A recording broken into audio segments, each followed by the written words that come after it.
Good morning. TJ 270, how you doing today?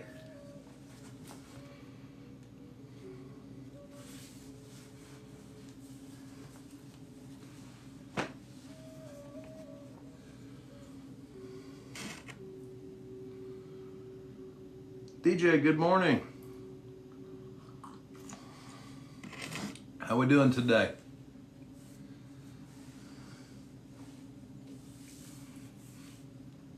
Let a few folks kind of start filtering in here. Tell you what, do a little. Got a piece of Georgetown here that's got a big funky looking crack going through it, but I'm going to see if I can save it. Hey Zach, good morning.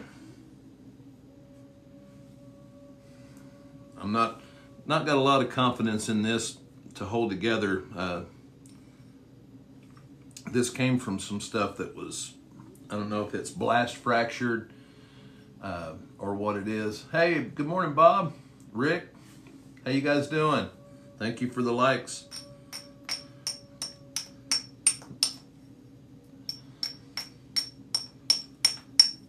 So I'm going to work through this a little bit, but just as a kind of warm up, it's going to show you guys what happened to me last night.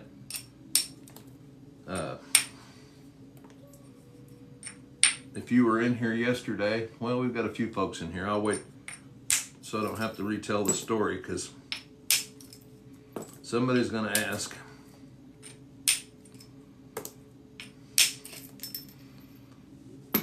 But you see how I'm just on that series right there, you can see those flakes. I'm not trying to drive them across because I'm working off this horrible square edge. What I'm trying to do is take some of that mass and start building some convexity. And when you start talking about building convexity in a piece like this, that's got, uniform thickness, it's got a bend in it, it's got a seam or a crack where when it busted apart, it's left over. So I got to be careful, and it's right in the middle of the point. So it's got all kinds of issues and things that are going to make you have to think your way through it instead of just, smacking on the rock. And pieces like this will they'll improve your napping because, and I've got nothing against really nice spalls, clean looking, straight, whatever. But when you work stuff like that, you don't ever have these big kind of problems. Marty had talked about how Marty Reuter, he used to live in the Northwest Arkansas, Southwest Missouri area for a while, and he was working some of the local reed springs, some of the little chunky stuff like I get out of the creek. And he said that was when he actually got a lot better because to get something out of those pieces, you really have to think your way through that rock. And when you start thinking of it in those kind of terms, instead of, just think of it like a puzzle that you're working through. See, I'm still taking mass off there, and I'm trying to adjust that thin spot where that old crack or whatever was right here. German Shepherds, hey, thank you. Yeah, I mean, it's, like I said, whatever material you can get a hold of that helps you get out there and nap, then work it. But don't shy away from stuff that you think doesn't look like something you can work, because, see, that little flake right there, it didn't look like much, but all it's doing is building convexity into an issue. Now I've got a little bit of over here that I can work back into it also.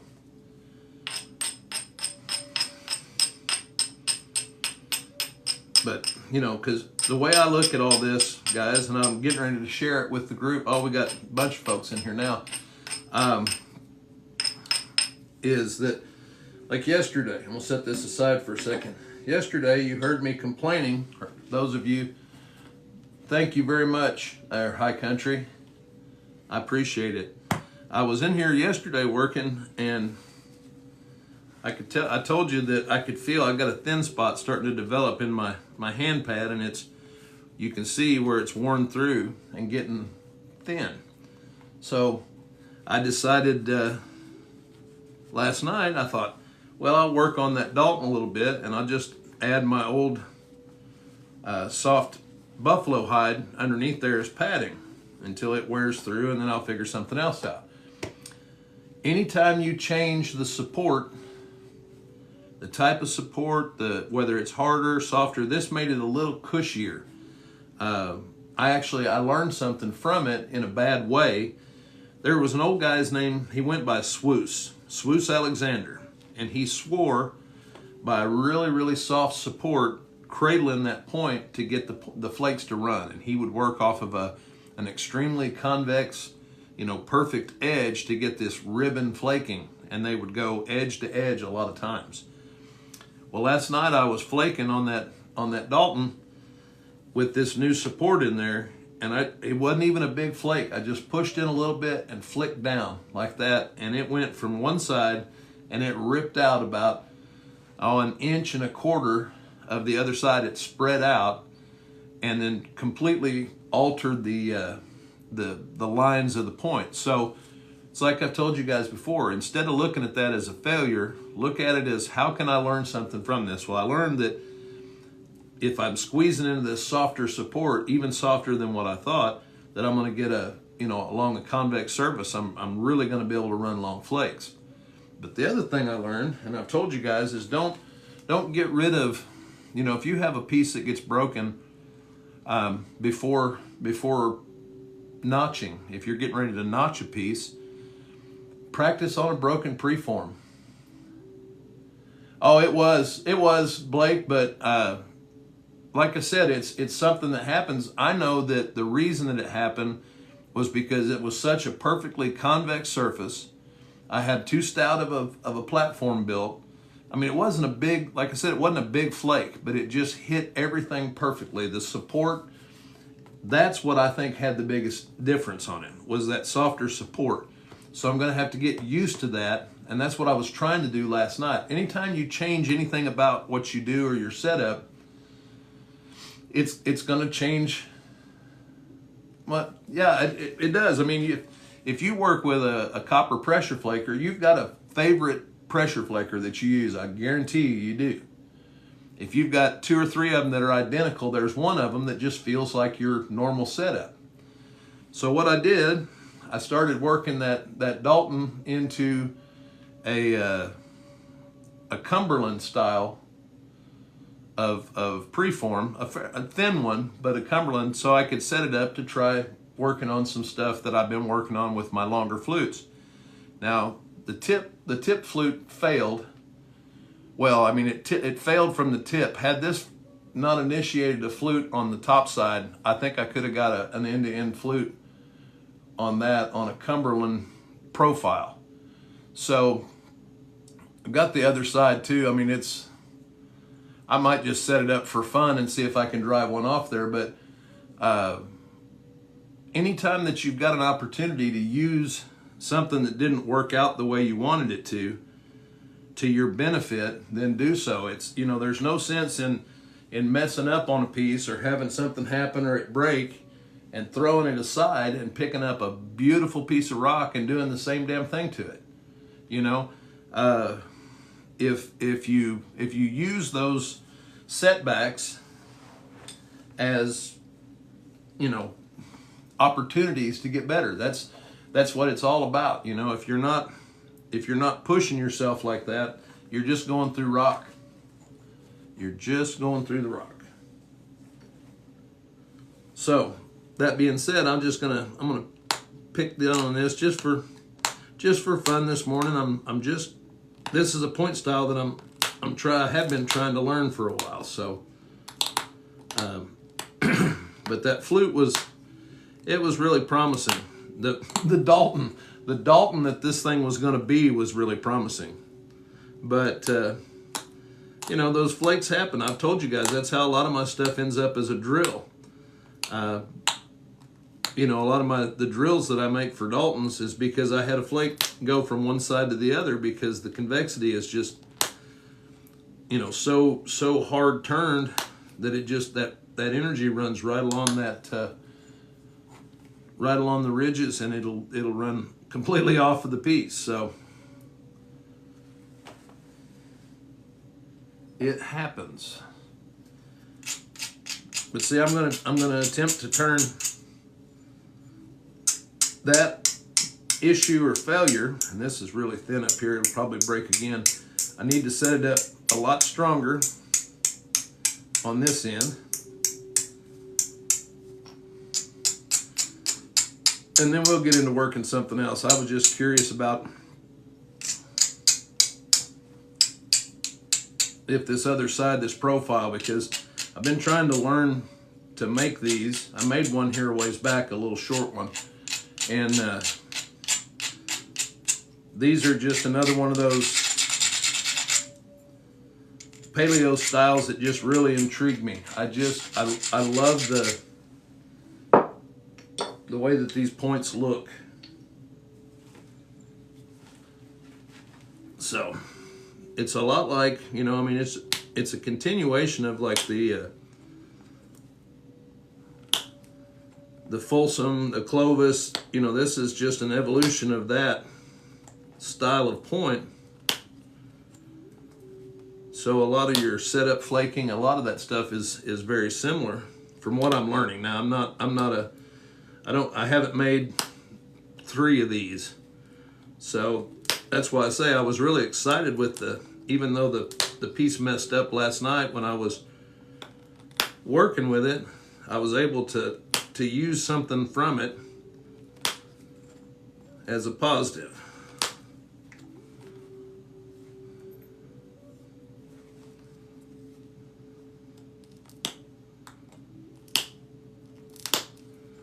And you'll see this is almost the same steps that I take when I'm doing the Folsoms. It's you're isolating a central ridge with steep edges, or a well-defined ridge down the center.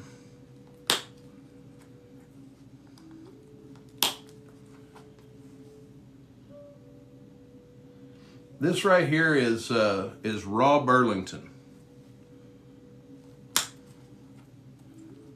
And like I said, that's one of the reasons, well, you can see kind of but that's, I mean, that paleo look to that flaking, that really ripped out, ribbony. That's one of the reasons why I was really excited about making a Dalton out of it, is because it is absolutely perfect material for that. They would have fallen all over themselves to get a hold of nice high quality Burlington like that. So I was disappointed. I'm not gonna say that I wasn't, but like I said, I try to, every time that happens, I used to get really mad. I've thrown preforms, I've thrown tools when I was frustrated about trying to learn how to do this, and it just seemed like everything I did, I broke stuff. And I couldn't figure out, at that point, it's kind of like I've told you guys what they talk about back when I was in the business world. They would talk about in our manufacturing plant, when you have new employees come in, you have 4 stages of competence. Chris, good morning. You've got unconscious incompetence, which means you don't know what you don't know. You have no idea the process, any of that stuff of what's going on. You're just brand new, green off the street. And then you work there for a while, and all of a sudden you start realizing there's a bunch of stuff going on. And you don't know how to do that stuff. So you become consciously incompetent. You know that there's stuff you don't know. So then you work at it for a while, and you study, and you figure this out and that out, and you start becoming consciously competent, which means you can do the job as long as you're really thinking about it. You're concentrating. Colby, good morning. And then the last level of it is unconscious competence, which means you've ingrained it so much in yourself that it just happens when you do it. And it's that way with any skill that you want to learn. I play guitar, And I can remember when I first started how difficult it was to get to, to do what I wanted to do. Colby, I'm doing well. How are you today? And it frustrated me, so I practiced and I played and I, did everything I could to try to get better. And it got to where I could, almost talk to somebody and play a song. I played it so much that it ingrained in my head, and I became, conscious or unconsciously competent with those particular songs.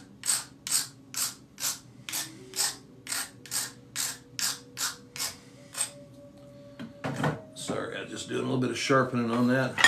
I'm about to have to make some new tools here.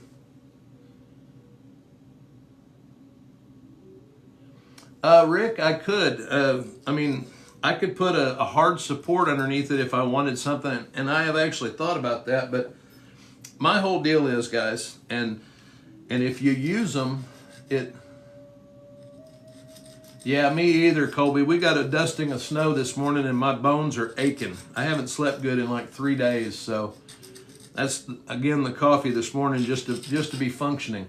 But, Rick, to answer, kind of go back on that, you guys that use the thick hand pads, the notched pads, the farther away I get from the surface of my palm, the less leverage I have. If it's out here, like an inch thick block like some of those are, and you're forcing that in there, I don't have, me personally, I'm not saying anybody else that uses them, just for me, I can't generate the force that I can when it's down in my palm. So I prefer a pad. I first started off, I don't know if I still got my first leather pad is in here with my craft stuff somewhere. I usually carry it around for when I'm doing my craft stuff, and I can, there it is right there. This thing has been laminated and relaminated a billion times, and you can see the wear. It's where I hold it just like that and always have. I still occasionally on a real small piece, but you can see it's developed like a bend or a twist in it. And I don't like, sometimes if the piece is too long, it'll put some torque on it, but it's still fairly close to my hand. When you get farther out, it's harder for me to generate the in and down. So I would have you guys that are using the notch pads, try just a leather pad in your hand or something similar and see if it doesn't make a difference in the amount of leverage you get.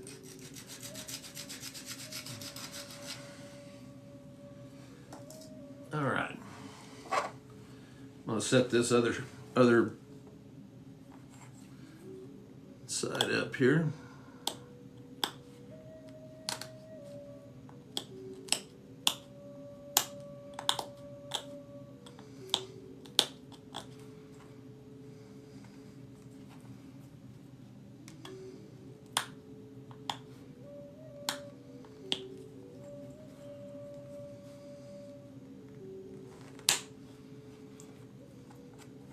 Take these flakes off either side, just like we, on the Folsoms or Clovis, anything that you're trying to do a deep flute in or a long flute, you want to come in from the sides just like we would if we were running from a tip or a base to isolate. We're trying to isolate that ridge. Now this is a pretty shallow one. This would be an extremely thin, and the contours are not quite right. You see this little dip right here. I'm gonna have to set a pretty deep flake and hope that it travels through that, because it's like I've told you guys that the topography, this flake is gonna wanna go and hits this little area here, and if it doesn't have enough inward pressure to shoot under it, oh, they're bubbles. Thank you though, Mad Dog, for watching out for me. Just bubbles this morning.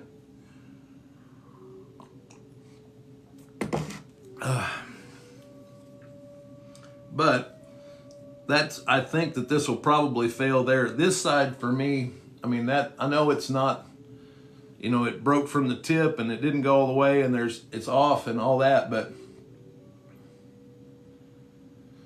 yeah, I broke this hand when I was younger. And let's see, has it been, well, it's been about 42 or 3 years since I did that.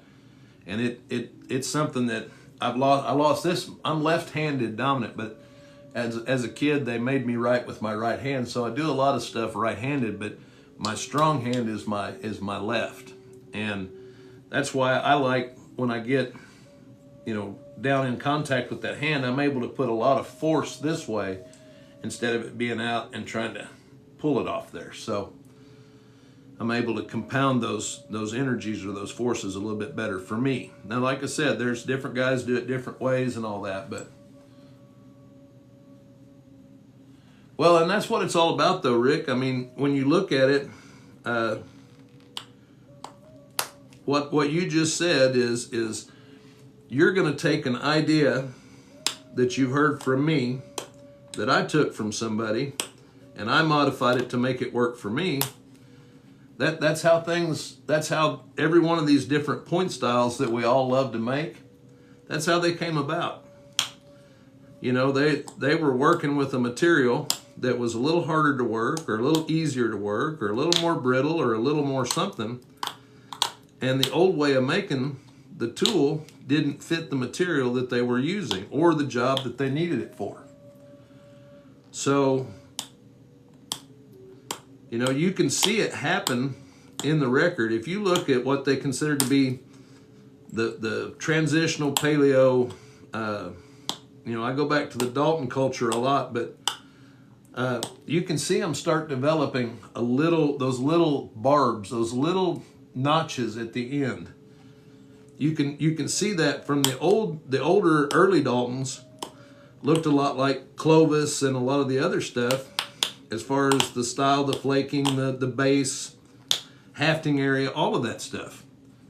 But as they got closer in transition to, the archaic period, when we started looking at growing a little bit of our own food instead of gathering and hunting everything, they started needing different tools and had different materials because they were spreading away from the plains in the areas where the majority of them were, following bison herds. So you had a progression of these people as they migrated into new areas. Looking for my grinding hammerstone. I can't find, oh, there it is. So they're working with different materials. They're doing different things with those materials, different jobs and functions. And consequently, then the styles evolved or changed. And that's how everything works like that with us humans. We see something, we say, hey, that might work for me if I did this. And then I do that and it works really well for me. Somebody else says, oh, that's really cool. I'm going to do that, but I'm going to do it this way. And it just naturally changes and evolves over time. It's like I've told people, I bet there's a lot of stuff that you do, everybody that's in here, that your mom or your dad, your grandma, your grandpa, there's something that you do that's almost exactly like what they used to do. But there's a lot of stuff that you do that's similar to what they did, but had to change because where you live, the day and age, your income, whatever your resources. So somebody that looked at your family history could say, well, I see at this point, this was still associated with this. It's still similar, but it's changed. That's how the archaeological record determines, as these cultures evolved and started using different technologies. So I love this stuff, guys. And I know, I'm sorry I got a little off track there, but just the way that we humans work is really incredible to me. Oh, and I was going to tell everybody, I'm going to put it out. We hit the 5,000 followers on the channel, so tonight I'm going to make a video here in a little bit, but tonight between 8 and 10, I'm going to go live. Must be in here to win, must be a follower of the channel to win, but I'm going to draw for this, and the winner, I'll ship this to them, my cost. just as a thank you to somebody out there for following me. So, thank you guys a lot. I'm gonna, like I said, I'm hoping to be able to make it in here by 8. That's the goal.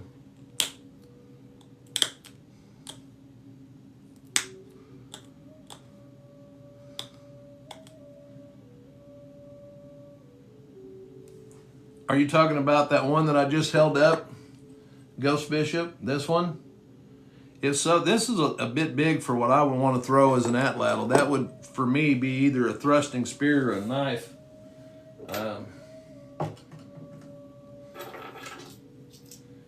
These are more what I would call dart points or atlatl darts. I'm making a set, hunting set for next year. This is what I'm gonna deer hunt with next year here in Arkansas.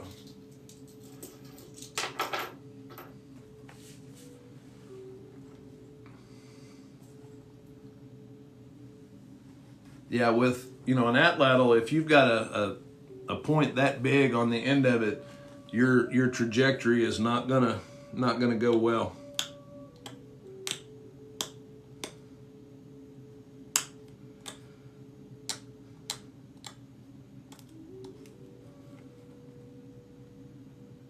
And see, when I'm setting this up,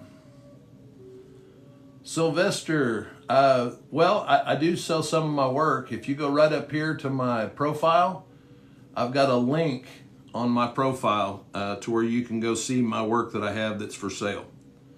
Thank you for asking. I appreciate it. Now, what I've done here is I'm trying to set that notch up. You see how deep that flute was on this side, and it's a little off-centered. So like I said, this is a learning piece. This didn't go...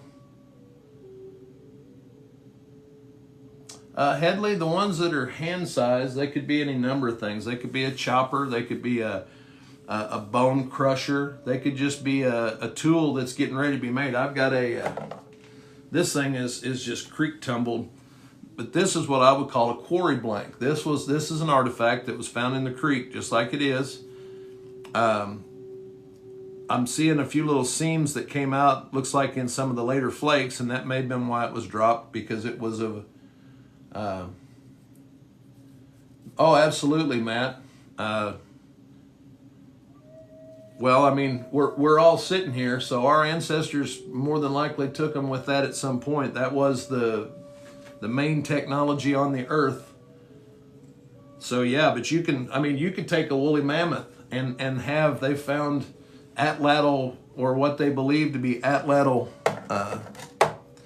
Clovis and Folsom stuff with megafauna. So I mean, well, megafauna is anything over 100 pounds, but you have some of it and it's hard. Yeah, it makes me want to nap NAP today, Kenosha. I'm tired again. Didn't sleep well. But what is it that you have that's really hard to, Rick? That didn't sound right, but I think you know what I meant. Get me in trouble. I'm gonna get banned on here for responding to somebody asking about frickin' rock.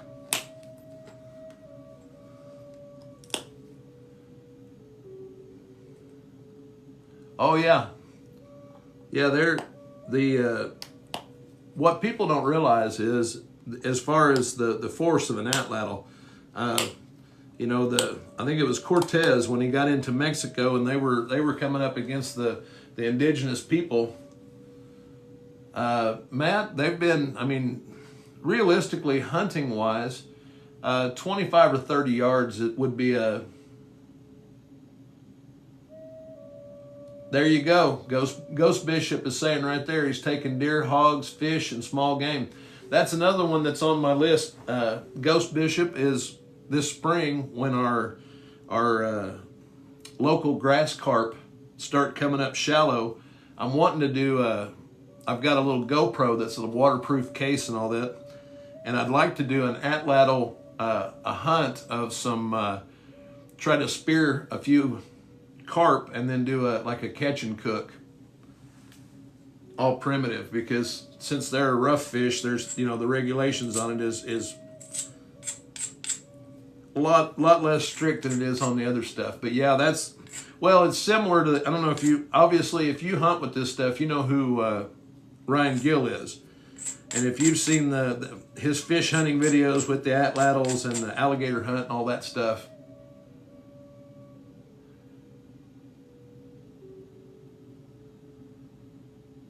oh, absolutely, Kenosha. I agree 100%. And I'm telling you another one. The more I messed with this is the throwing sticks.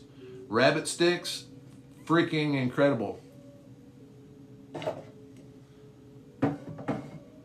Oh, right on, Ghost Bishop. That's cool. Yeah, he's responsible for me wanting to learn to make the Folsom points that I've been making. Here several years ago when he was putting together all the stuff with the university, I think it was Texas A&M, and they were talking about doing these atlatl hunts and then studying the wear patterns on their tools after the butchering. He was looking for somebody to make a Folsom. Matt, the effective range, Headley said it just about right, is whatever you distance that you feel comfortable taking the shot with consistency. It's not a lob it up in the air pot shot kind of weapon. It could have been on herds of stuff I can throw an atlatl dart 100 yards without, at a high throw, without much, it's not that hard. What's hard is at 15 or 20 yards to hit something the size of your fist consistently. That's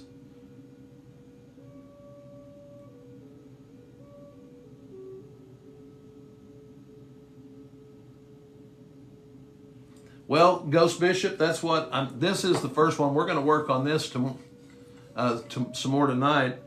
But I'm doing a series on. I'm just working my way through ancient hunting tools, and then I'm gonna, I'm not gonna harvest any animals on here. May have some on my YouTube channel, but I'm gonna show the accuracy that you can achieve with one of these these tools. I've been throwing this one. You can see some of the grass stains there in the dirt. And I'm starting to get it to hover. I'm going to do some more work on the bottom tonight, and then I've got a little bit more material up here that needs to go away. So, but I'm gonna do some kind of cool trick shot with this once I get it finished and doing what it's supposed to. Then the next one that I want to work on is either bolas, or I've got a sling. I have not practiced with it enough I need to get out and throw with it. And now that the weather's getting nice, I'll be able to do just that. So that's what I've got kind of planned for the channel this spring, is making some primitive tools, and I'm making them with Stone Age tools. Now this was,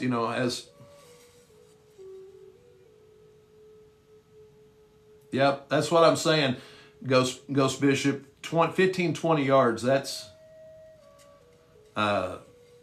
really the effective range, where if you can get inside that. I mean, I've been bow hunting, the better part of my life now. I mean, you look at, 40 years, and I think the longest shot I've ever taken on a deer, a successful harvest shot, was like 25 yards, 20, 23, 24, 25.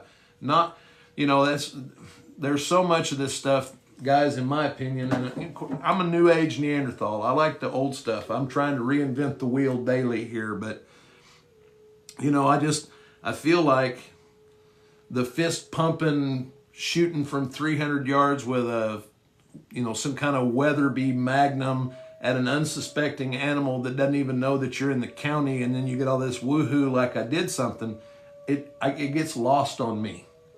Yeah,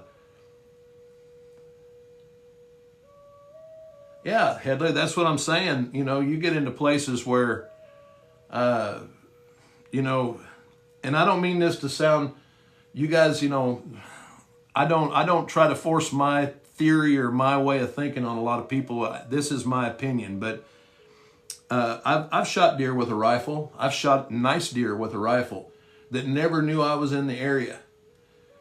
But until you stared one in the eyes at close range with a bow, and I've never taken one with an atlatl, but I've taken a deer at 7 yards with a bow, and I could smell that animal. I mean, I was so close to it that I was in its circle, and that's what fires me up, you know?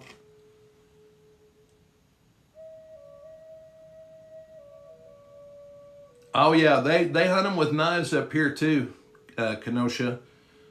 In fact, here several years ago, our backup center for the University of Arkansas, there was a big write-up.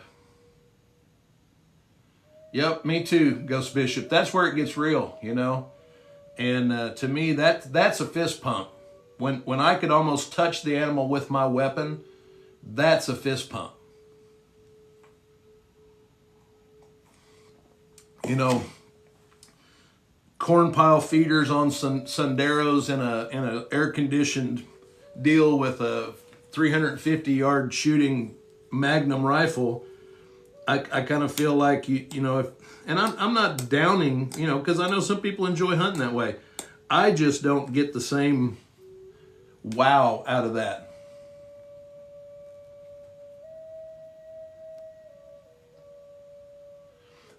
Yeah, I've seen them drop out of the tree with the spears too, but we had, Kenosha, we had our backup center for the university. This has been several years ago. But they would have the dogs bay up the hogs someplace up under bushes or trees or whatever, and the dogs will stay at their face and keep, you know, worrying them up there. And these guys will reach in and grab a hind leg and yank that hog out, and with a knife, with like a Bowie style knife, drive it into their ribs while they're holding on to the hind legs.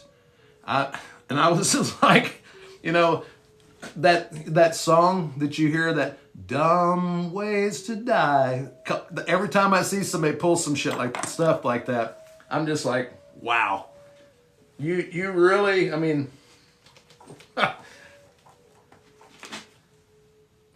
that is just a way that you're never ever gonna see me. Yeah, you're never ever gonna see me jump in on a hog like that. Not even before my injury and in my prime. You know, I'm one of the, my DNA was a, hey, I'll see how that works out for you, and then I'll modify what I'm gonna do based on how it goes for you. Absolutely, those tusks are bad.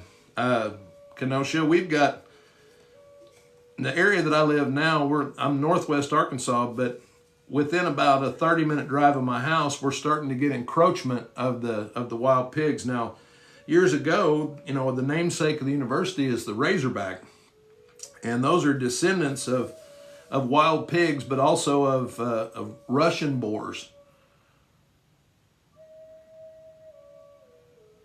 Yep, and that's exactly it, though, Kenosha. That's what I'm saying. You know, we were just talking about how the evolution of an arrowhead. Well, they started doing it differently because the situation warranted. You know, when the people were hunting like giant ground sloths and mammoths and larger, you know, stuff like that, they could get into a distance, throw their atlatl or their spear or their whatever, and then be able to retreat. But once the big megafauna disappeared from the continent, then they had smaller, faster prey that they were going after, and they actually had to be able to, you know, to send that projectile farther downrange.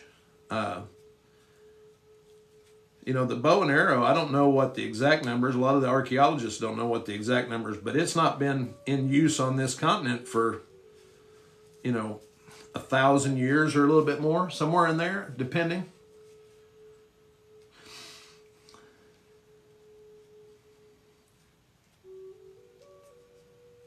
I think that's the numbers that if I'm remembering correctly. This thing's pretty narrow, but I'm gonna see if we can get it at least to try to flute from the other side. but it's like all started with rocks. That's right. Everything did, Kenosha. Everything did. You know, the older one tools, the 3.1 million year old hand axes and stuff. Yep. That's where, you know, the descendants of those folks right there is what started it all.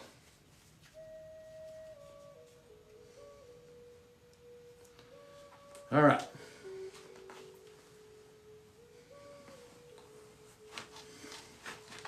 And just grab a little practice mess around piece here for just a second. Make sure I'm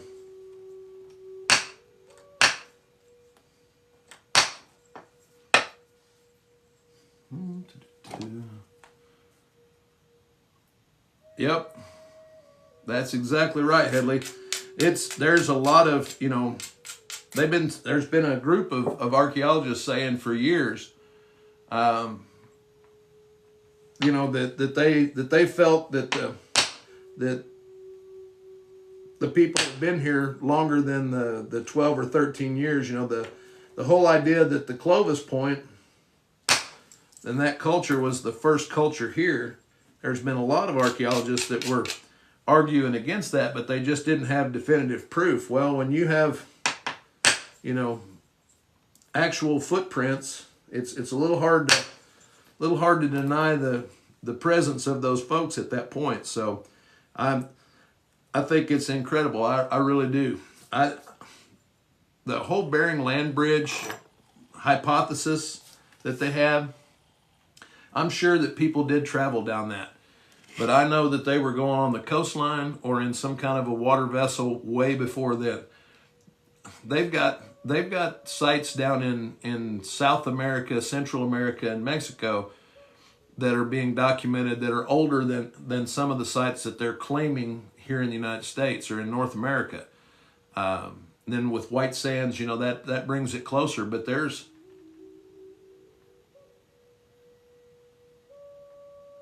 oh, absolutely, and that's what I'm saying, Blake. Yep. Yeah, I mean, I'm not saying that they didn't come down the land bridge, but you think about it. I mean, the amount of time. Yeah. Well, see, hey, Fitz, good morning. Well, yeah, and then the coastal sites. The problem with anything on the coastal stuff is that the water level is now, you know, 400 feet up higher. You know, there are places around the. Good morning. It was good to see you in here. I was actually gonna. Well, right on, Nomad. Get out there and break some, man. I was working on a piece that Dalton that I was working yesterday. I don't know if you were in here when I was complaining about my hand pad, but I've got a thin spot here that I'm starting to feel it in my palm. So yesterday afternoon, I sat down with that piece and was just going to chip around and get used to this new feel, because anytime you change any part of your setup, you know, you want to get accustomed to it. So I'm working and working on that Dalton, set up a beautiful little platform. It wasn't anything spectacular, and proceeded to rip about an inch or thereabouts of the other margin. It went all the way across the piece and took out, well, about the width of my thumb, just a big margin on the other side. So it's like I was telling these guys, and I tell you, use those situations. You know, if you break a biface that you were going to make into a deep notch point, well, I was going to do a Dalton drill, and that's what I told everybody is, if you see me make a drill, very rarely do I make it that way on purpose. It usually started off as a point that I had a flake go all the way edge to edge. But always use those failures, you know, those disappointments as a learning opportunity. Now, I'll go ahead since I've got this set up, but I've been working on trying to, you know, I like fluted points, and the Cumberland point is a long fluted, more robust point. And, I believe they did, Nomad. You know, you're going for the most use of the tool. And I think a lot of the Daltons and stuff, once the tool itself was exhausted, that's when they started also, considering that as a drill. But this one had a really nice medium ridge to it. And so I decided, hey, I'm going to try to see if I can do a Cumberland and flute it. So let me see if I can drive this flake, and then I'll show you guys.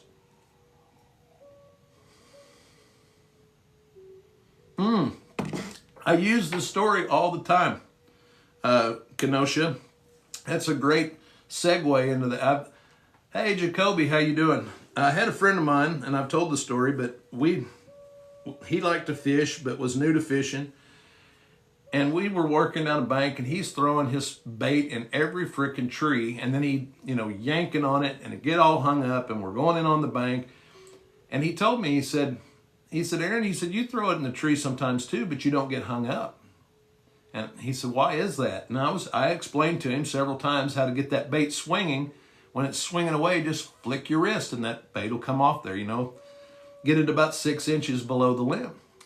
And he said, wow, you're really good at that. How did you get good at it? And I said, by throwing it in trees.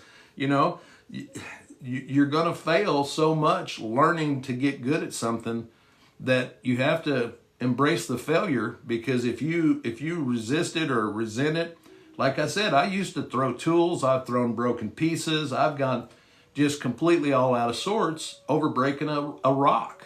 And once I started looking at it as, where's the opportunity?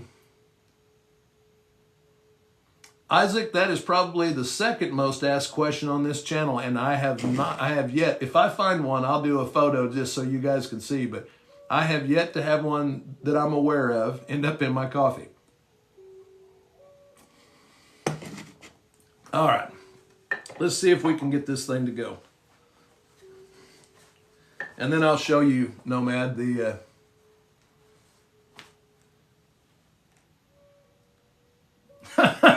There you go. Yeah, Fitz and I have done a little fishing together too. It wasn't him that I was talking about though. Yeah, I bet.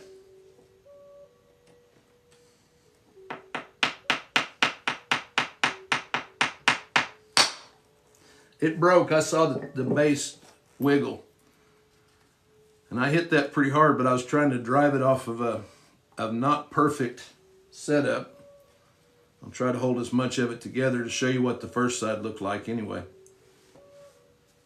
But I know I lost some of the base on that. But again, this was just oh, I really didn't. Holy crap. Oh, if that went, no, it didn't. I overstruck it, and it went into that dip where I told you it would end more than likely if I couldn't shoot it underneath there. So it didn't fail, it just didn't go all the way. But there's the other side, Nomad. And had the tip not failed on that before the flake went through, I think that would have went all the way down that piece. But I had a reverse flute happen from the tip. But that would have been an extremely thin Cumberland. So yeah, I can still mess with it, Justin. And here, now another thing, guys, this is, you're always looking to be able to, hey, good morning, Terry. You're always looking to be able to use this to teach yourself. Don't go, well, that one's screwed up, and throw it in the bucket. Now what I have here, this ridge down here, I know, you can see that convexity that's going to go right back to where that failed. So what I can do,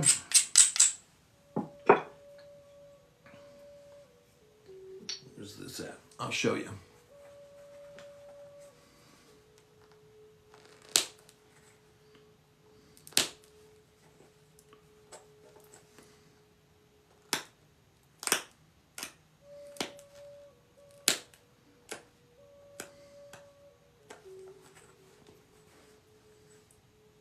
What does that look like? Fluting platform. So now, and I've seen this on artifacts that I've looked at, that it is absolutely, if it didn't flute from the base, that they would turn it around, reset it up, and flute it from the tip.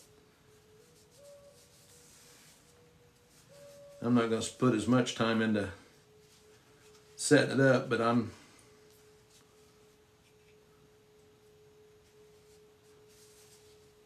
we go.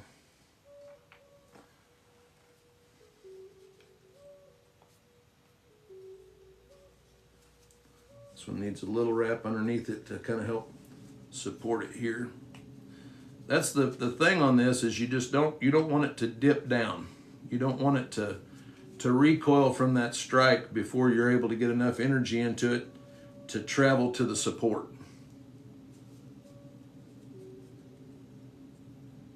All right, Kenosha, have a good day. Thanks for dropping in. I appreciate it.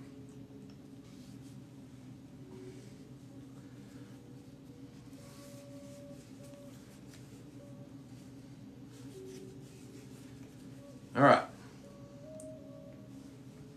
Same scenario, you're going to do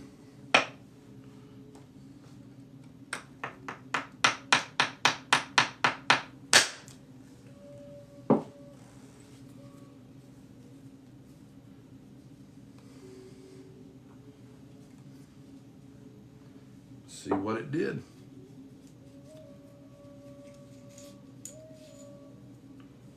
There you go, guys. See what I mean? I just fluted that. There's the platform. I'm going to save that so I can show you.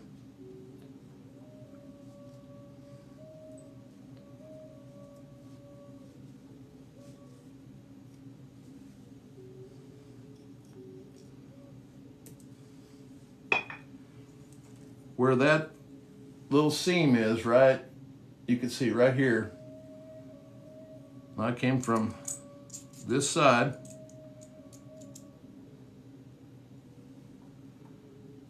And there's the little fluting platform. But you could see that went right to where that other flake ended. Now it's a seamless end-to-end flute. This side is almost there. I can thin this off. This will actually still make a little small Cumberland out of that. So always look for the opportunity to learn and to do, that gave me some practice on that, gave me a little confidence. Thank you, I appreciate it, Isaac. But it's just like throwing it over a limb, I'm good at getting that bait out of the tree because I've thrown it in the tree a lot, So if the successes that I'm starting to see now are because I got hung up in the tree a lot with this. I was just talking to my wife last night about that last little Horse Creek Folsom that I did, and I said, I looked at that point and I was just I'm so happy with it. But I told her, I said, do you realize I probably made hundreds of bifaces that I broke in the fluting, in the journey to try to figure out the fluting. So, and I still learn every day, so it's just a matter, like Rick's saying there, just never give up, What is it, that poster that's been around forever with the blue heron or the crane, and you got the frog choking him while he's trying to get eaten? At some point, this one's got a little bit more work to do on it, Headley. So, but I'll finish it up off camera. That's just a lot of pressure flaking. I got the, like my grandpa used to say, we'd fish with grasshoppers, and you put the little grasshopper on the hook, and the fish would worry it until it was just basically the shell, and he'd say, well, they got all the goodie out of that. Well, that one I kind of got all the goodie out of it for today. So we're gonna start working a piece from beginning.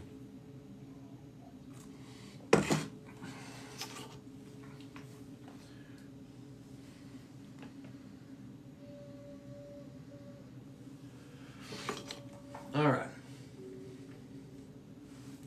Well, both of these are kind of wonky. I started working this one a little bit to start off with, but there's a seam or a crack, and it's right in the middle. It's going to be some challenging stuff to get through that. And I've got a piece of of petrified wood. This is Rainy Butte's petrified wood. And they're both, you know, this one's got a thin spot and a big, you know, tumbled out spot here, and it's wider on the ends, thicker. Which one of those would you guys like to watch me work today? I'm gonna start working on a little fulsome. I'm thinking I'm gonna lose some of this, so that's why a little bit bigger, longer rock. But guys, which one would you like to see?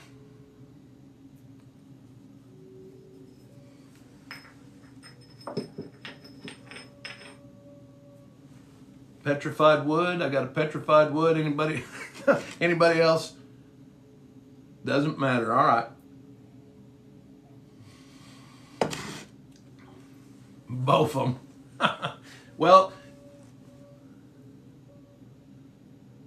all right. I've got several overwhelming petrified wood people here. So it's called Rainy Butte's, and it's an ironized wood. Now this may be dangerous. I won't be able to see this in my coffee, so if I do get one, we won't know. But you can see it's almost like rusted wood. I don't know if I've ever shown you guys. This is a really good piece of it here also. But this is one of those that's just, you know, it's a nice spall. But you can see the wood grain in this one. That's why I'm saving it for a day when I'm really going. And then you can see this is the outside of a petrified log. I mean, that's the interior. This is just a shard of it. So we're going to work on this one that's a little wonkier.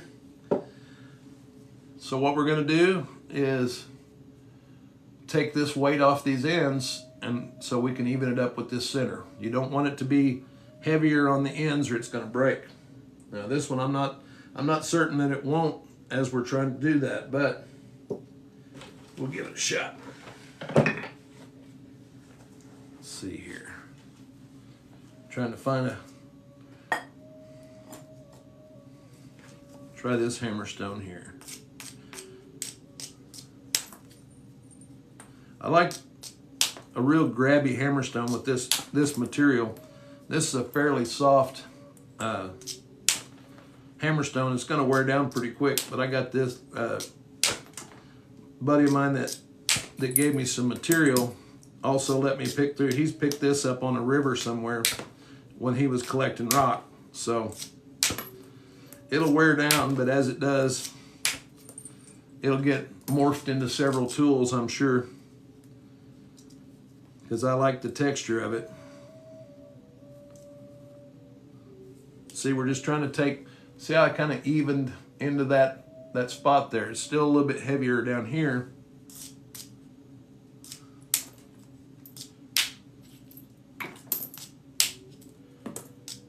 Most of this early work, you know, is the same. I'm just adjusting edges, trying to set up platforms so that I can build convexity.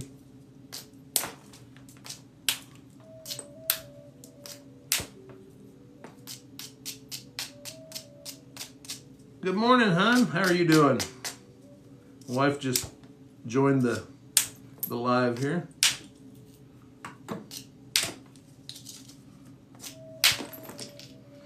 That one, oh.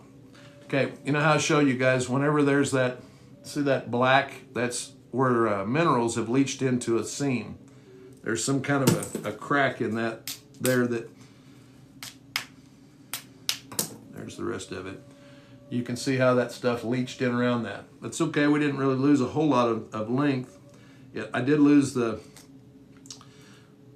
a lot of mass here that I was going to use to try to get this, so we'll have to address that in a different way, but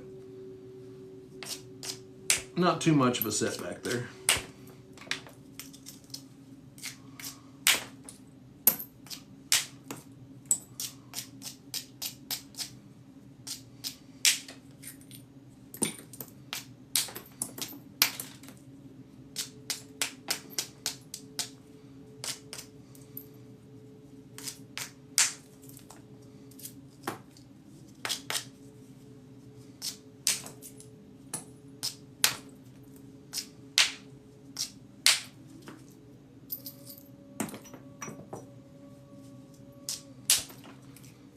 not explaining a lot of this, guys. Let me get into it a little bit better here.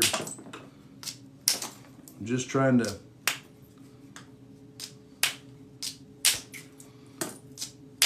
get past that part. Okay, now this is, we're starting to get a little bit more evened out.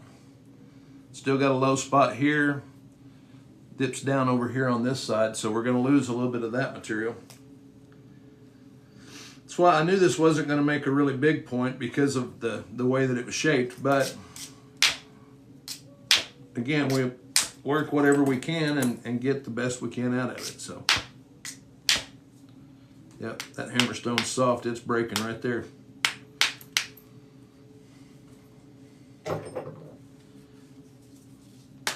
Probably going to be a grinding tool now. Take off some of that. I love the texture of it, though. I'll probably end up making using that for grit. Let me get a better one here. This one's a little bit harder, but it's also smaller. So I like the mass of that other one. It was matching up pretty well with this, but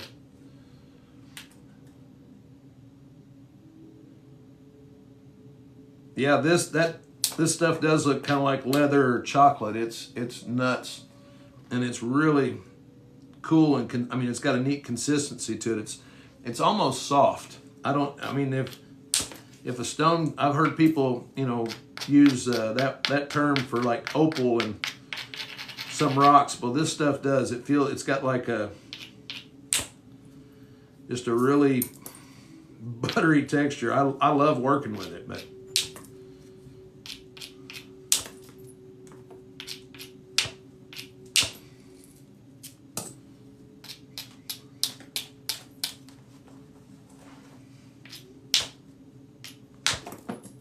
that one broke.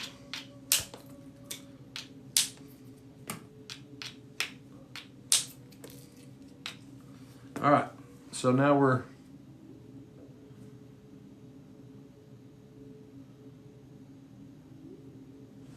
I may have missed a comment.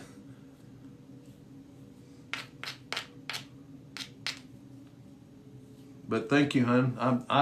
I'm relatively certain that I am the lucky one of the two of us. Trust me.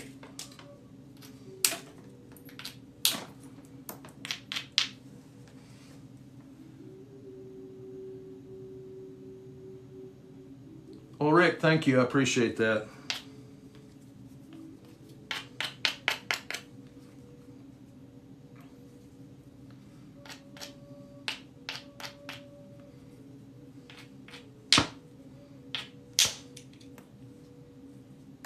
All right, now the reason I took that flake right there, and Terry, thank you for pinning that, I appreciate it.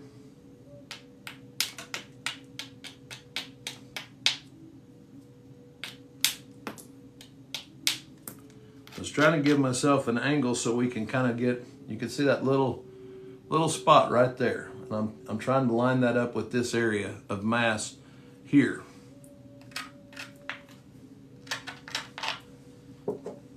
This is where we can start adjusting the profiles of this. Let's see here. All right.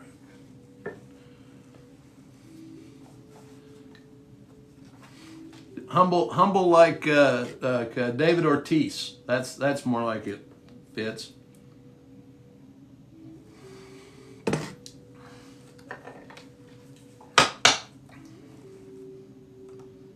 All right.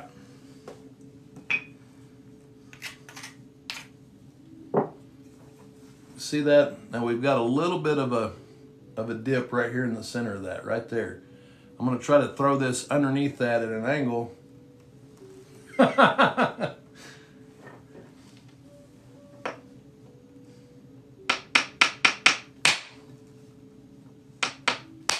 it went. See how we took the top of that ridge off and how much mass that removed off that? So now what that did is it gives us opportunities to come back in other ways to take this side of it down, which we're going to do right here.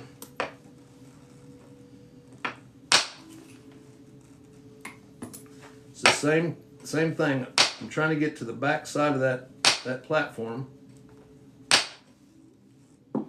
Oh, there's a quartz spot there. That's why it's...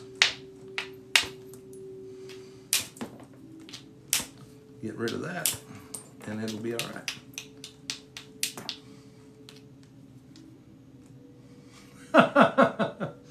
Well, if Isaac, if you know who David Ortiz is, it was kind of, you know, that no humbleness there. That's Big Poppy in it. Hey, Poppy.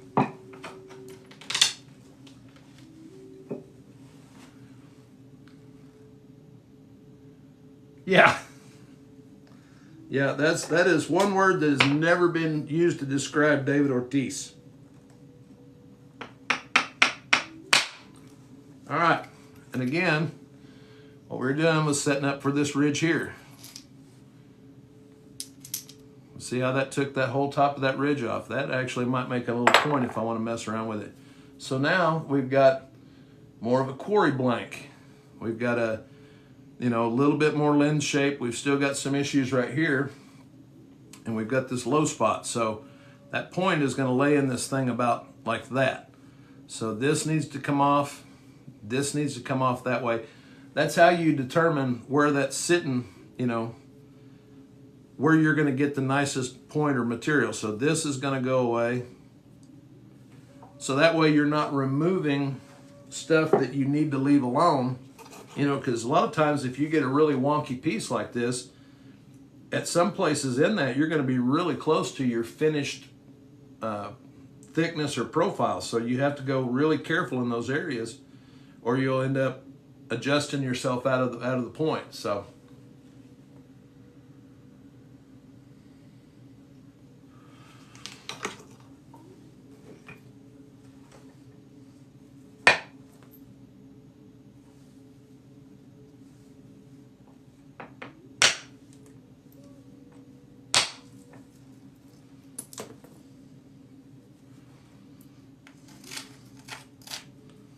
now we got a little ridge coming back the other direction right here. I've got a little platform set up. I'm going to run it back at an angle this way. Like that. A little bit more right here.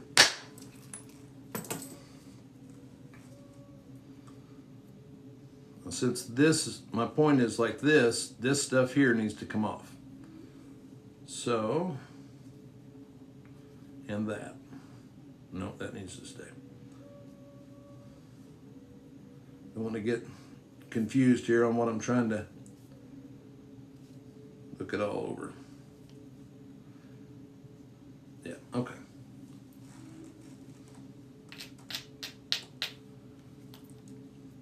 Just trying to make sure that I'm going to get the best point out of this. This is really neat material, and I don't have a lot of it, so even a piece that's giving me a little bit of difficulty, I'm going to try to work it down as good as I can. So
well, that low spot is really not fun there. It's going to cause me to lose quite a bit of size on this. And it was in the natural, you know, the rock, so I'm just having to deal with what the rock's giving me here.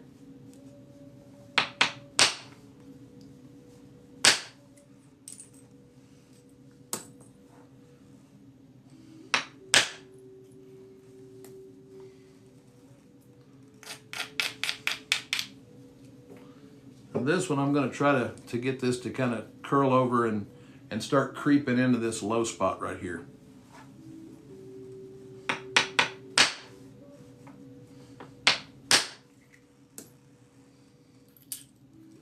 See how that just, you can see some of that shiny on the end of that, where it was just starting to roll into that. I'm not trying to, I wasn't trying to take all of it out in one shot. I'm just trying to build convexity and places that I can get to that plane that I'm trying to get on that piece.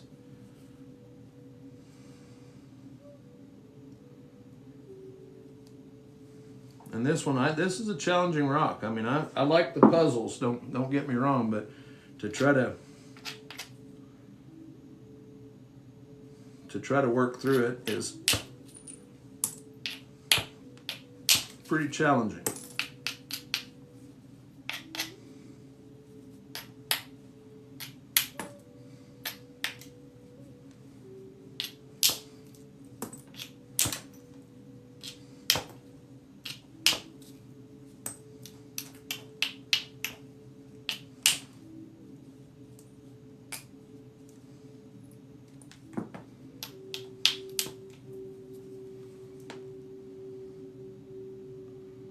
Right on, Headley. Yeah, absolutely. Give it a try. All right, let's see if we can get one to, I'm going to try to take a lot of this hump here off. I'm going to set it just off the end of this. I've got a couple little spurs to grab a hold of there. What was it like in Caddyshack, Headley? That be the ball? Na na na na na na na na na na na na na na. Really, I'm really showing my age. Jimmy, how you doing? I caught some of your live the other night. I was in there for a little bit. Good to see you in here.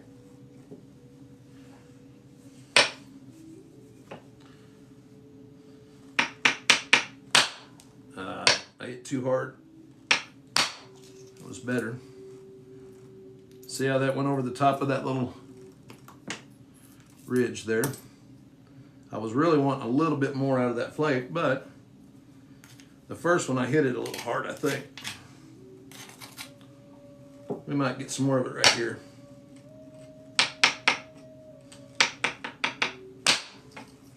Yeah, a little bit more of it. I knew that was a good setup for that. That's why I was disappointed that first flake kind of messed up, but that ended up working pretty well. And you can see what it did to our profile. So now I've got this low area that I'm going to work into from these sides, and it's starting to flatten out. It is Rainy Buttes, Jimmy. Rainy Buttes. I'm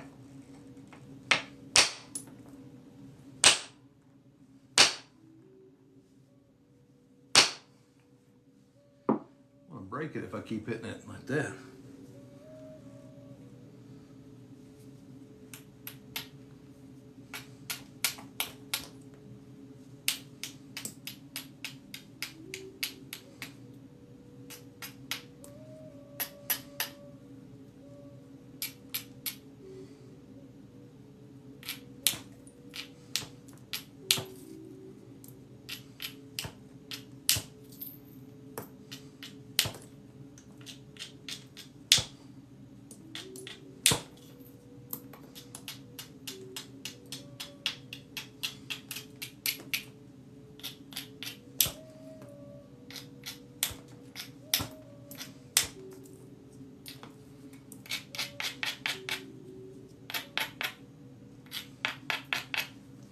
Oh, yeah, Justin, I think I respond to that. At least I did in my head, but yes, it is Rainy Buttes.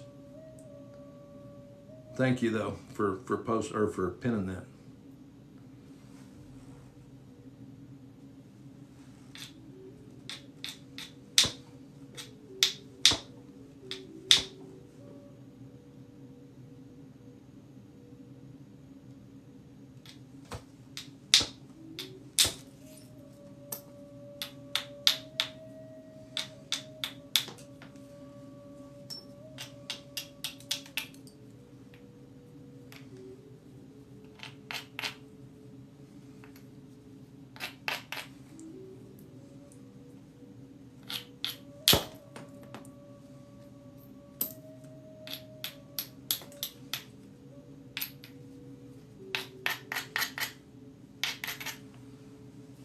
This should be another good flake here.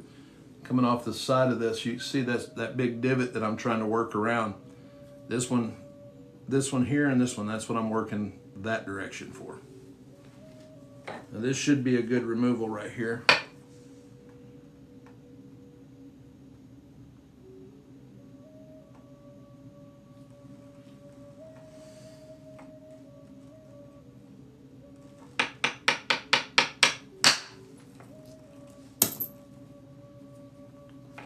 I was wanting a little bit better flake there.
But yeah, Jimmy, I was going to tell you, I feel for you, man.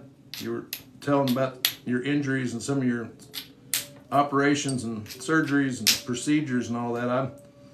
I've been through a lot of that stuff too with my back. So after my injury, we did nerve burning and the cortisol or cortisone shots and all that stuff where they go in through your tailbone. And so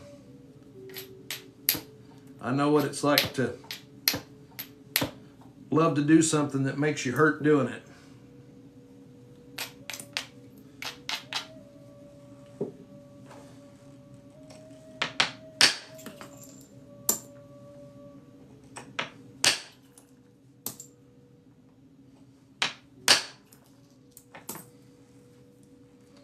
Now we're that much closer on that side. We've still got this. So now I'm going to remove these. Try to blend in that area right there. So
got to build some convexity on this side to try to connect those. But to do that, I've got to set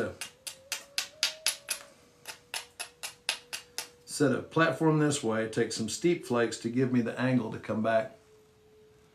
Oh, I'm sure it's room temperature and less, because out here in my napping area, it's a little chillier than the house. So I was thinking about getting one of those little mug warmers. My wife had actually suggested it. I have one that I used to use for those candle warmers, I guess is what they are, but same thing, cup warmer. I thought about doing that out here, but one more wire and something to worry about. So I've got a monitor set up and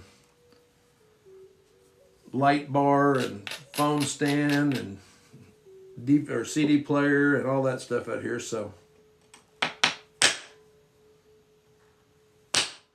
well, if Justin's in here, yeah, mini wood stove, that'd be kind of cool.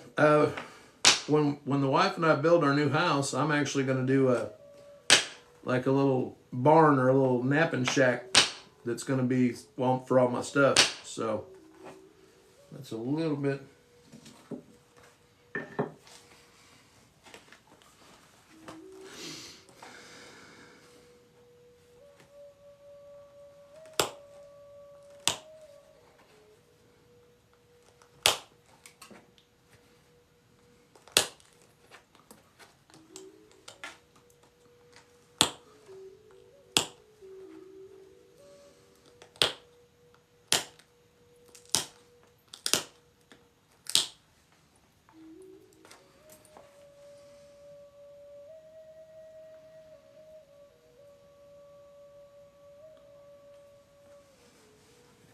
Take a few flakes here. Well, Isaac, where are you located at? I'm thinking that the contractor we're going through has probably got his folks, but I don't know where I might be able to give you.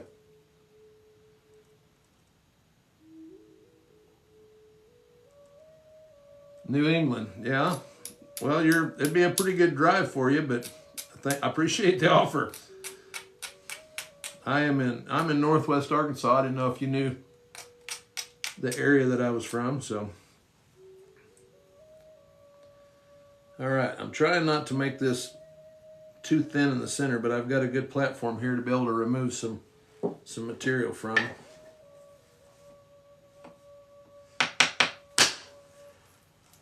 See, I knew that was going to flatten out that.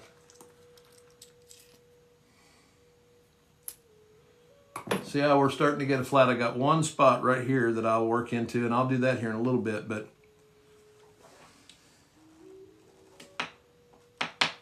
it's just about systematically working these edges so that you get an angle that you can come back and get underneath the mass that you're trying to remove. So you're just working back and forth. You know, we know, Aaron, broken record.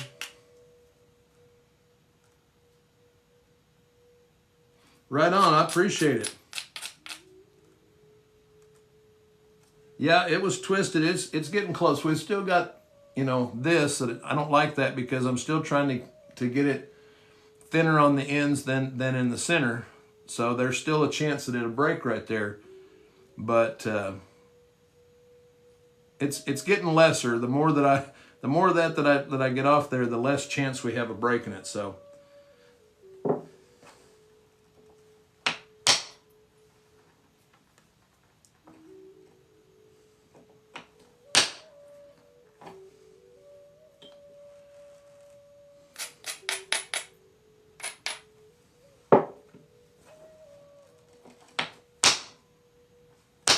There it went.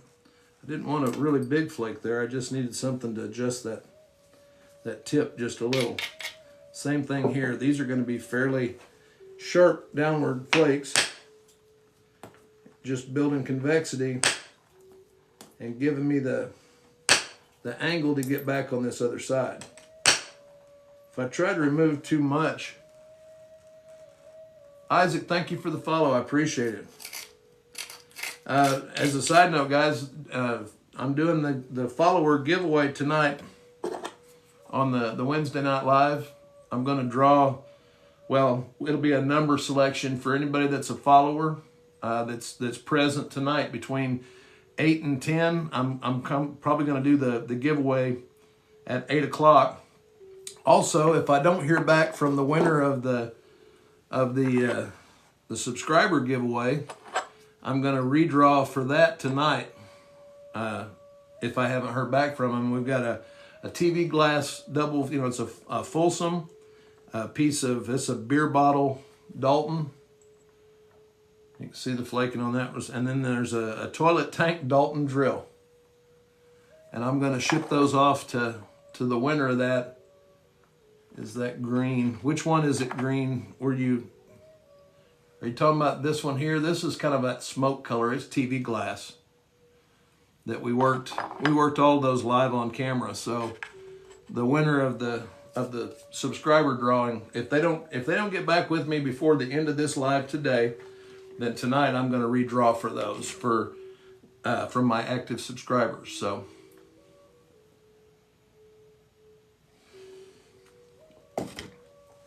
all right, let's continue trying to get this little humped up spot out of here. Oh no, that Hardin is raw Buffalo River. It's kind of a tan color.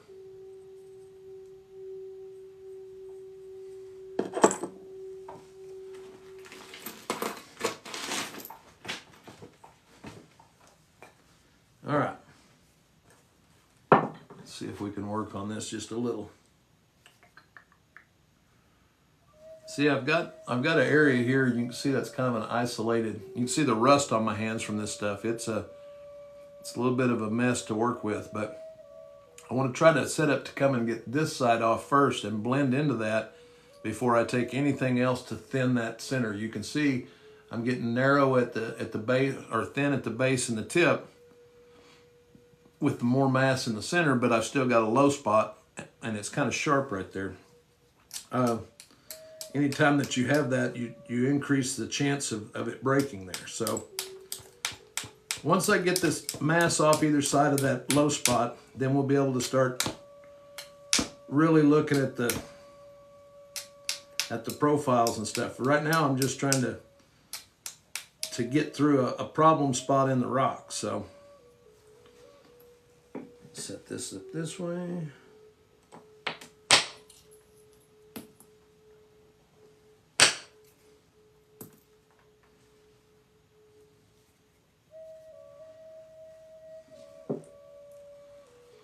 It is a tough one, Jimmy, and that's one of the things. That's what I said. I'll try to work a point out of anything. You know, if it's got material that I can use, you know, I think this makes you a better napper.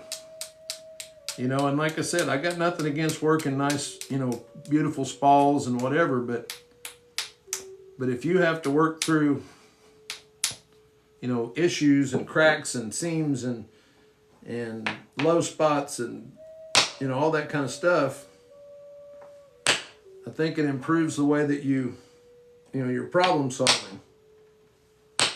Just want a little flake right there. I'm gonna pressure flake it.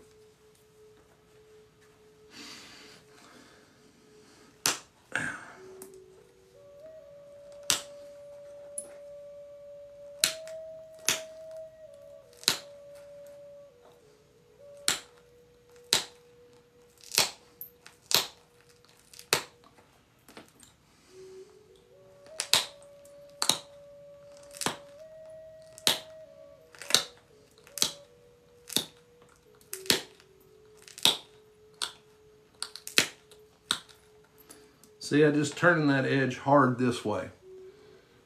Just hard downward flakes. I'm going to try to come in from the back side of that mass over here and isolate, you know, a ridge or two, and then I'll be able to. We're real close to the contours getting ready to start getting a lot better. But you have to work through all of this stuff to get everything right. If you just attack it, well, you guys saw, if you go after a piece like this and just start,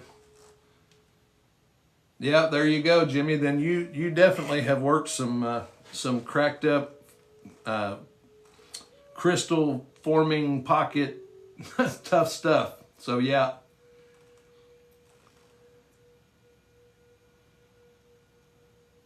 So we know or think that the ancient people had skilled nappers, kind of like today's welder.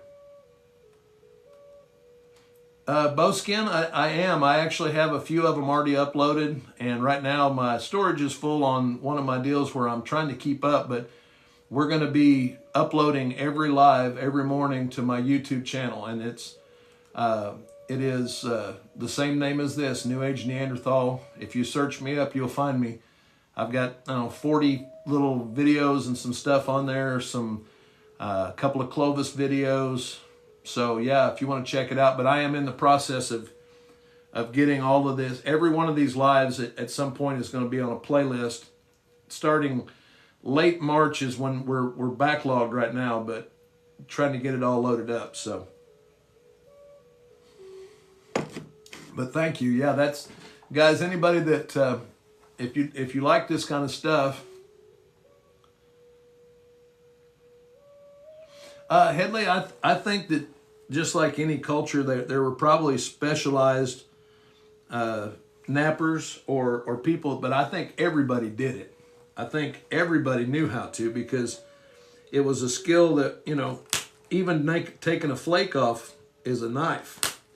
So you could carry a piece of rock around with you and just knock a flake off and have a knife with you.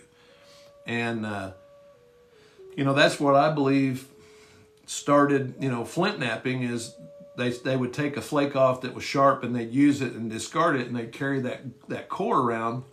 But they started learning how to take particular flakes, and then all of a sudden they started realizing that they could take them off in a...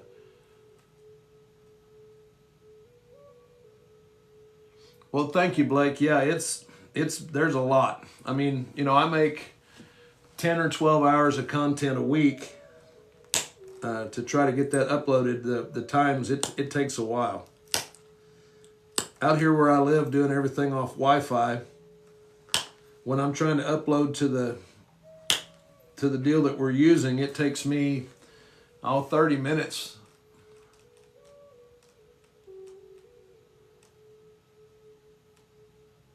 Right on, Boskin. Yeah, I've watched some of your stuff, man, and really like it. So, but absolutely check it out. And any guys, you know, anybody in here, we're trying to grow that site to get, you know, a little bit more. I'm working on trying to get some better production stuff on there. I've got an instructional video that I'm on, you know, got in the works and have had for a while, but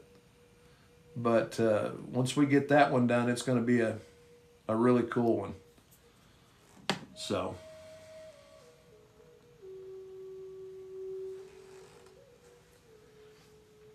all right.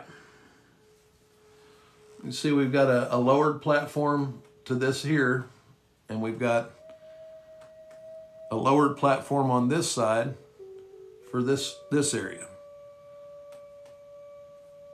So what I'm going to do is I'm going to go off this base because it's a little thicker back here. I don't want to thin anything else out until I've thinned a little bit of this off.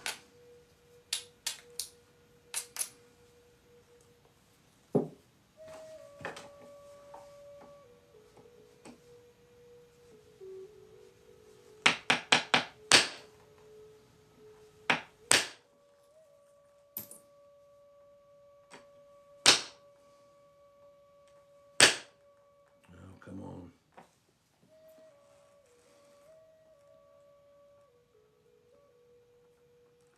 What site are you asking me, Jimmy? If you are, YouTube. I've got a channel on YouTube where we're uploading all of this content plus some other stuff that I've done. That one was a little bit shorter than I wanted it to go there.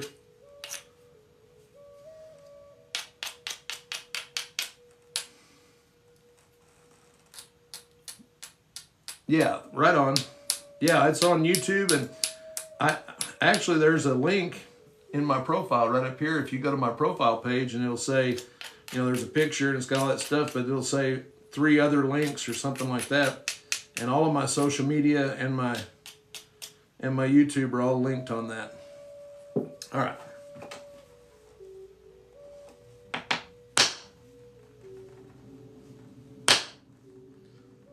Come on. Just need one flake to get it started, and then we'll be able to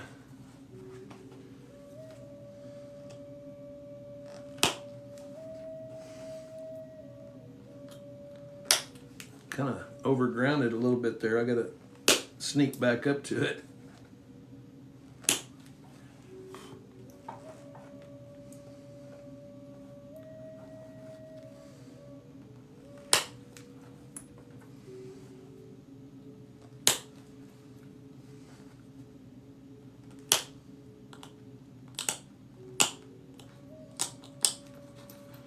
All right.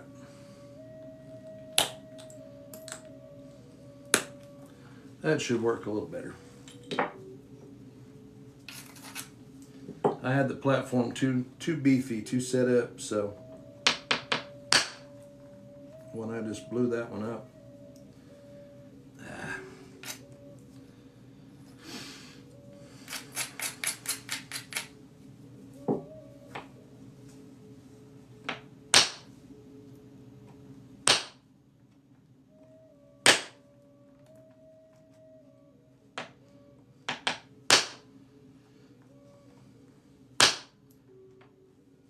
There.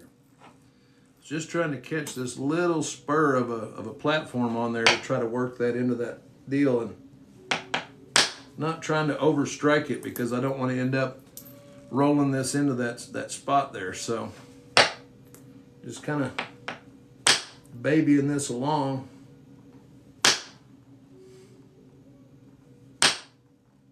Come on.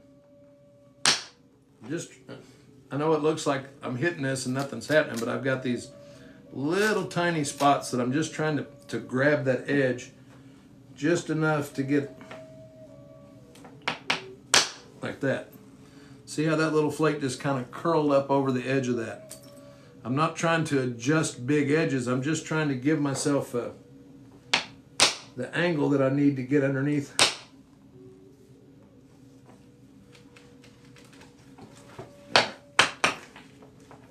About to lose my shoe here. All right.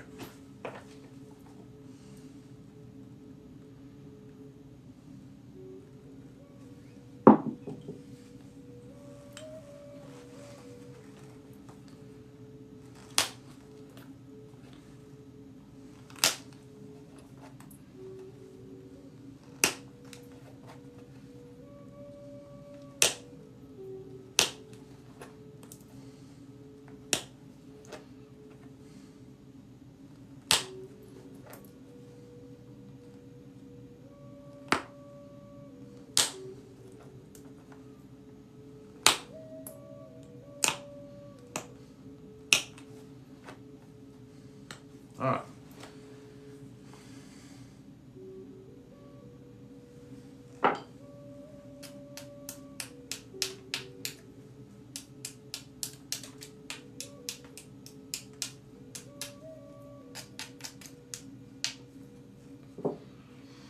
Okay, here.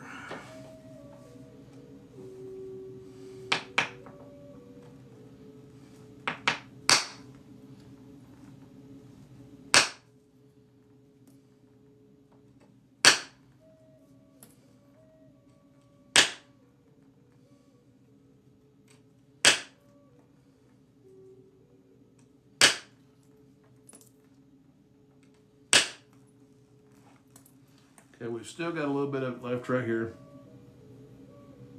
Well, Isaac, thank you. I appreciate it. Yeah, it's kind of calming. I'm actually, though, the problem is some of this stuff, I'm getting ready to have to switch my music up. I was thinking about doing some classical music. The problem is that if I'm using copyrightable music in my background, stuff that I like to listen to, if it goes up on YouTube, then they flag your videos and all that stuff because you're broadcasting copyrightable music. So none of these videos that I'm doing now will be, you know, monetize-y type of whatever, but some of my new stuff, if it gets popular enough, you know, I'm going to try to use music that won't get me in trouble.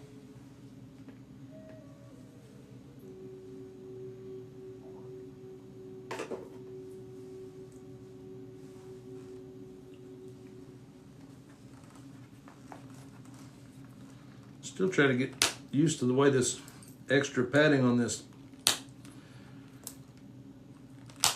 pressure pad feels here, but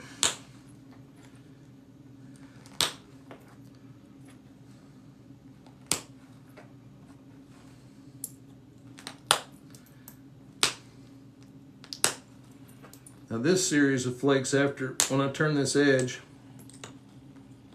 coming back the other direction, then it'll be good and flattened out. And then we'll concentrate on taking this side here down.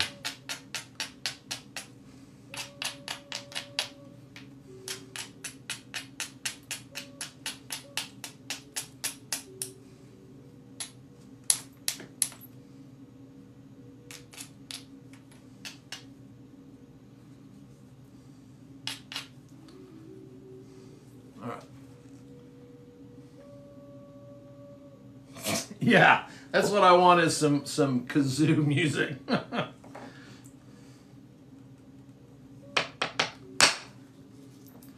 All right, see how that one kind of lined up, that flake that I just took right there, lined up with one that I have here. I'm trying to work this little, you see this hump right here. Actually be this way because I'm taking the flakes. That last flake I took was right there. And you could see how those are building that up. I've got a little chunky spot right here, so I'm going to come in from the tip this way and then be able to do the whole line that way on that side. So this should be a good series of flakes and really should clean up a lot of this side of the point. Yeah, duck calling. I hear enough of that when you call me. For those of you who don't know,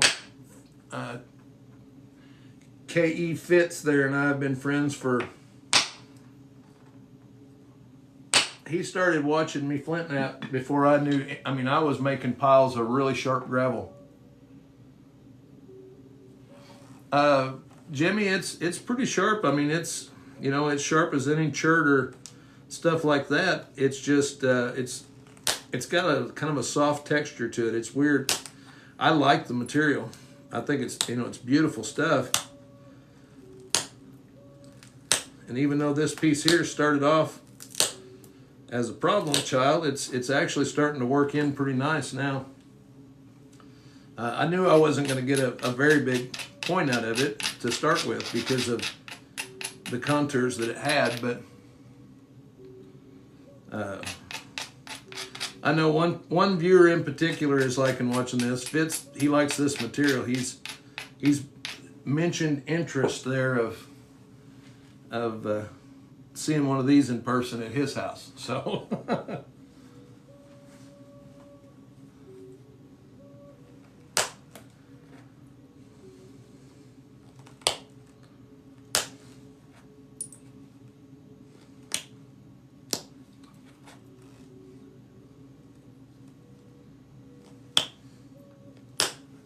but yeah, it's as sharp as, you know, most cherts and stuff, but it's softer. It's going to dull a little faster. But all in all, I mean, I like the material. It can be pretty tough, but all right. You can see that chunky spot we got right here that's kind of giving us a problem. So my first pass will be from this side, and then I'm going to try to see if I can get most of that this way and then come back and clean it up with this side. So kind of polish that edge so I can get just what I want out of there.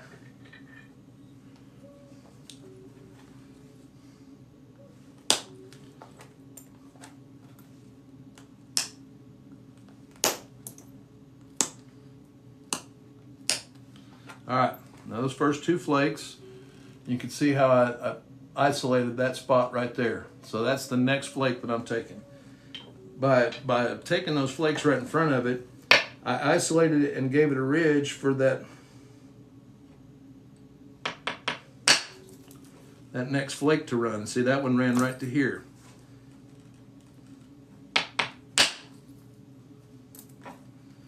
See, I'm just isolating this. I'm just trying to get it to where this is the sticking out more than anything else on that feature. This should be a decent flake here and take out some of that trouble from the other side.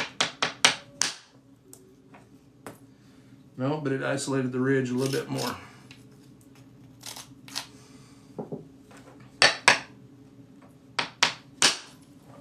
Just like that. See, and that took off. That was the goal of that, was to get underneath that spot on this side. Remember that chunky little spot right there? Well, that's kind of like earlier when we fluted from the tip and met it up to the base. It's the same concept. So now we've got a fairly flattened lens shape, but we've still got this right here. So take this side down and then try to use that mass to get back to that side. Back and forth, back and forth.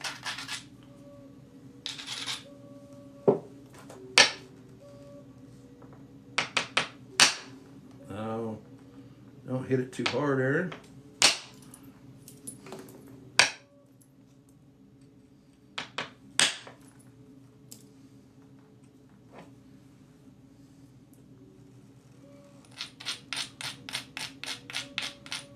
Yeah, they're pretty.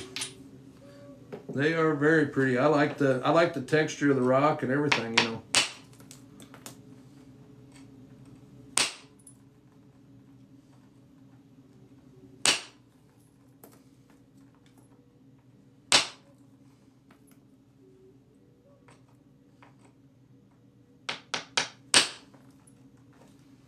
Having a little trouble with that spot right there, though.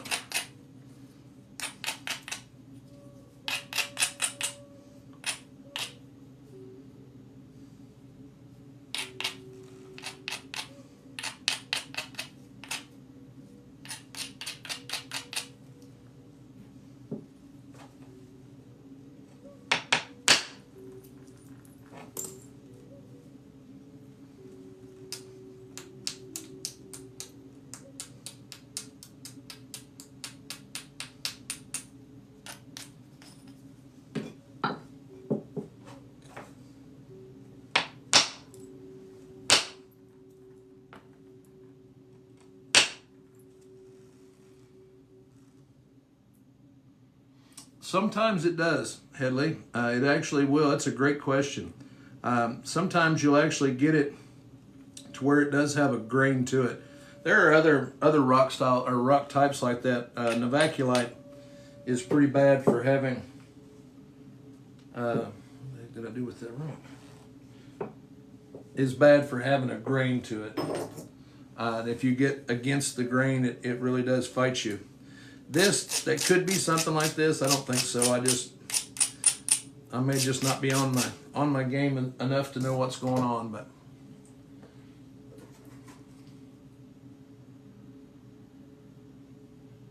that's a great question. All right.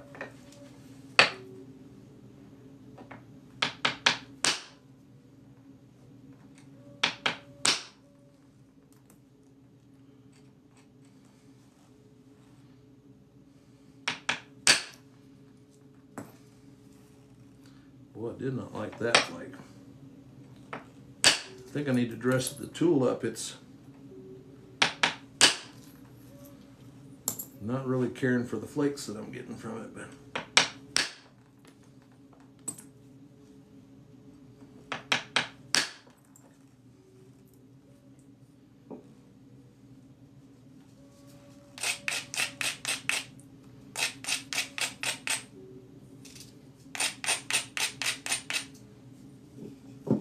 tell you what, this is a really nice piece of rock. I don't want to mess it up because I'm being stubborn. That's what part of it is. You see how chunked up and rough this surface is right here. That's part of the reason I'm not getting very good clean flakes off there. So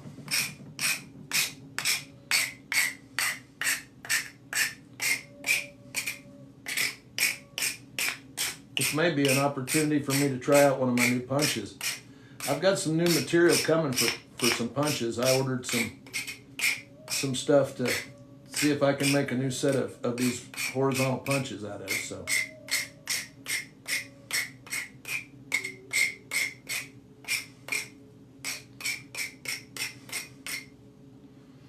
all right. Sorry, I was just trying to take out some of that coarser stuff on there.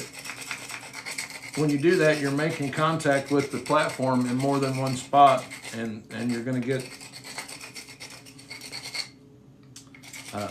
less than what you're wanting to as far as the way it's making contact. So we'll see if that excuse worked. Do I have any more coffee? Tiny little sip. But we're getting close to the end. But anyway, should be able to get that with this.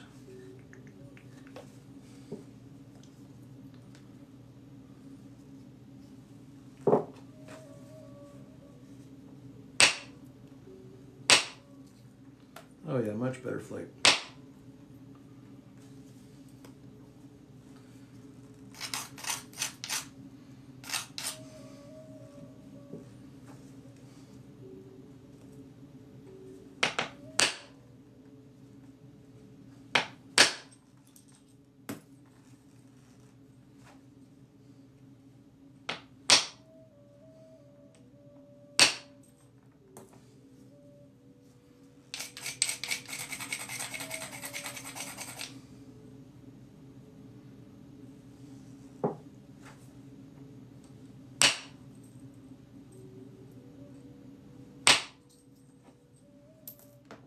Okay, those kind of got over into that.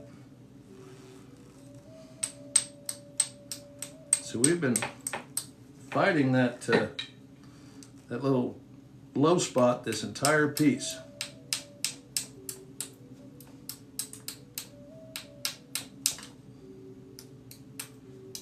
And I'm just now getting to where I can set this platform up to where I'm going to be able to undercut and get back to that. Sometimes if you wait just a little, you know, I may have waited too late in this piece because it's getting pretty thin, and as you see that cross section, but this side here, I'm real close to my finished thickness right there where that spot is. So I really need to take this stuff off on the back side of that. But I got to do that without making that part of the point the thinnest part of the point. Because if you do that, the likelihood of it breaking increases drastically.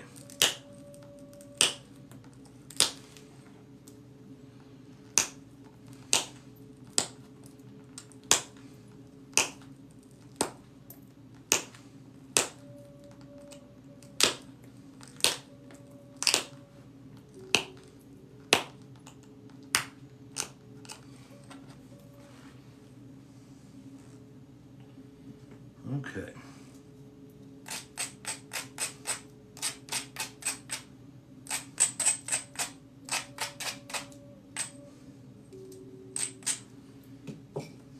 Take this little bit of mass off the tail here, or the base.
All right.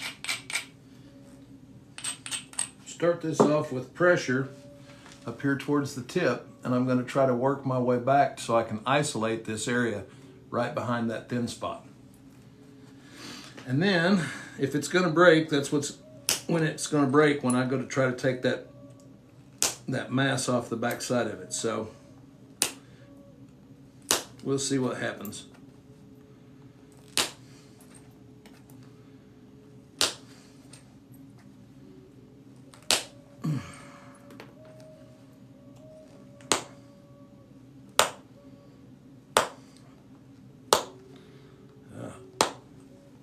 tough spot right there.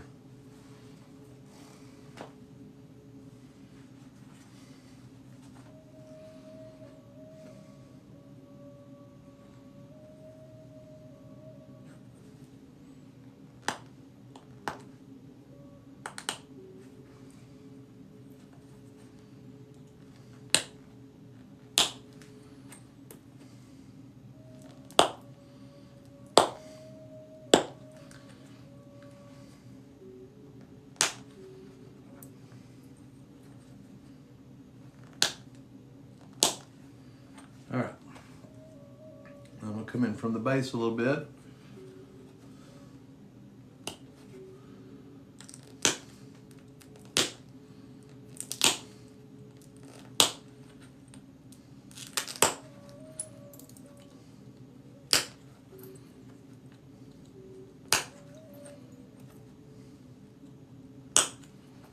All right, now you can see now we've got that area, whoop, kind of lowered, and it's right on the back side of where that spot is. And I'm not trying to take a big flake on this first one. I'm just trying to kind of creep over the edge of that and get to the back side of that knock, or that low spot right there.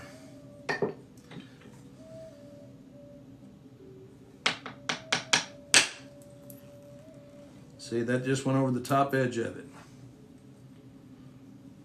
But now what I did is I built a little convexity where it's now rolled towards that, and now I can get one that'll go in there and take a little bit more of it out. Like that. I see how that met up almost exactly.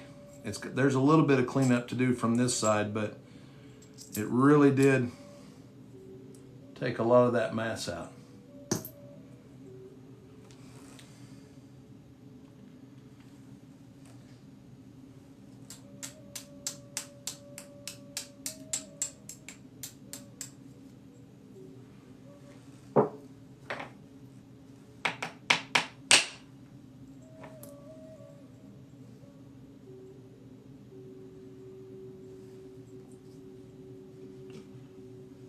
Oh, it's 10 o'clock. All right, well guys, we'll work on this one some more, maybe later tonight or tomorrow.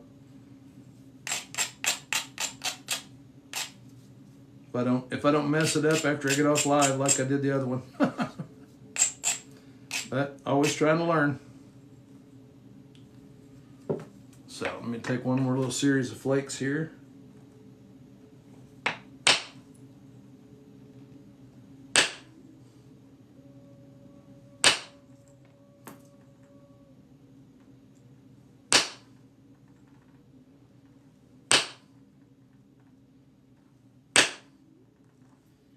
Well, that is, I'm trying not, absolutely, Blake, I'm trying not to hit that one very hard because I'm really close to the edge of the thickness. I don't want to gouge a big flake out of this. So, try to keep it, not be too aggressive, because we're right out in the center where that low spot's still right there. I'm going right underneath it. So this is a spot that it could break. Well, you want to just go at it just nice and a little more angle. Come on. Well, it's not wanting to release, and I don't want to hit it any harder than that. All right, Isaac, have a good day, man. I hope to see you in the night too. So 8 o'clock. And if I haven't heard from the winner of the point giveaway by the time I check that after I get off here, then I'm going to redraw for that tonight. So, for the subscribers point. So, in the subscribers that are on here, keep a lookout for a post. We may be doing a drawing tonight.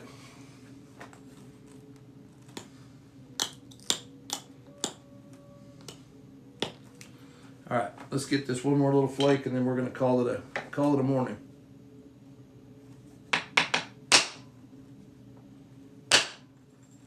There it was. That went almost all the way across that. So we've got just a little bit of a serpentine edge there. I'm going to lose a little bit of this right here to work into that, but you can see it's a lot different than what it was when we started this morning. It has some cleanup and some stuff to do, but it's definitely getting there. So it's just another puzzle piece, you know. Well, guys, I appreciate you coming in this morning and hanging out, and I hope to see you back later this evening. If any of you guys got the snow out there, be careful. Rick, right on. I'll see you later this evening. 8 o'clock tonight, I'll be on. So, guys, have a great day. Take care of yourselves and those around you, and keep chipping.